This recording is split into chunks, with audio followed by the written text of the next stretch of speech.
The escalating tabloid interest in Amy's excesses eventually brought her into conflict with her management team, with the singer refusing to undergo treatment for alcohol abuse.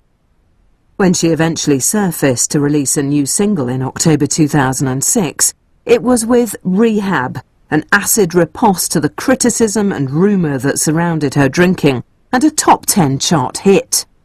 What a stroke of genius. Everyone's going into rehab, and just brilliant singing about that in a really frank way, really open, honest, and I'm not going to go. It's like she's the bad girl, she's not going to go. But singing kind of tongue-in-cheek, and resurrecting that girl group sound there with the chorus, no, no, no. It sounds almost a bit like the Chiffons meets PJ Harvey, and it's all kind of all mangled up. They tried to make me go to rehab. I said no, no, no. Yes, I've been black, but when I come back, you're no, no, no. I ain't got the time. Yeah, if my daddy thinks I'm fine, just try to make me go to rehab. I won't go, go, go. Rehab is like, it kind of is premonition of what is going to be in her media life. I mean, whether, you know, it's art or life imitating art or whatever, it's an extraordinary announcement. It's only a pop song, but then so was Sympathy for the Devil for Mick Jagger, or so was Help for John Lennon. These songs are kind of songs that, you know, it's an artist's script in their own career in a way. I don't ever wanna drink again. I just need a friend. See, I'm not gonna stay. I tell you, everyone thinks I'm the man. When you can write it and sing it, oh man, yeah, now that's a hell of a talent, because a lot of people can sing, but they can't write.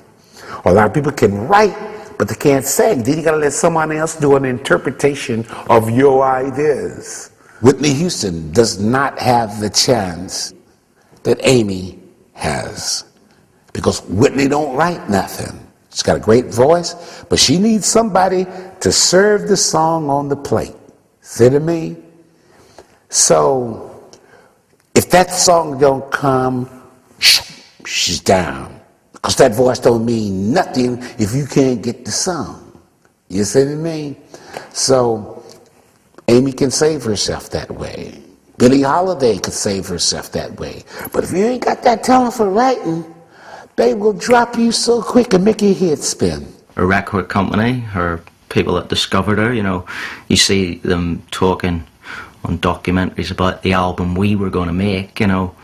Well, it was her that really made it, you know. I mean, you couldn't say from the aspirations they had for her on the first artist, were the first album, the aspirations they had for her were kind of like, oh, we've got this Radio 2 smooth jazz post Norah Jones, Katie Melua, Jamie Cullum, sell a lot of records that way, we'll do that. And she basically said, no, this is I mean, the defiance in Rehab, the song Rehab, was like, you know, it wasn't just about not going to rehab, it was about, no, I'm going to do what I'm going to do. She's just one of those people that is a rebel, and, you know, the rebellion is because she knows what she wants to do, really, and other people don't know what she wants to do. She knows what she wants to do. And this spirit of rebellion and self-assertion proved to be not just a feature of Winehouse's songwriting. In advance of her second album, Back to Black, the singer underwent a radical and headline-grabbing change of image, from teenage jazz vocalist to a tattooed beehive diva. When she started out, she was it was smoother, it was more normal in a way, nice jazz-inspired vocalist. And then for Back to Black, I was like, oh my God, what happened? Because she just seemed so skinny, and she had these tattoos, and her hair was piled on top of her head. And she has said, the more insecure I feel about my looks, the bigger the hair. So it's like her hair's enormous right now.